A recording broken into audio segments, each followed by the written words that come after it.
Price movement can be represented as a line. Area and linear charts are at your disposal for this. But most of the time, Japanese candlesticks are used for viewing charts and analyses of today's market situation. Candlesticks contain information on price changes for a particular period of time and consist of the body and the wick.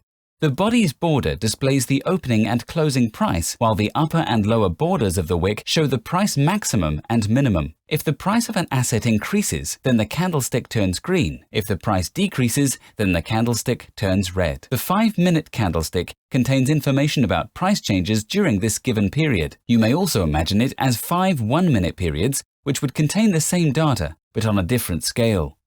Bars are designed on the same principle. They are made of vertical lines and 2 short perpendicular ones. Left and right perpendicular lines show opening and closing prices, and vertical lines show the price minimum and maximum.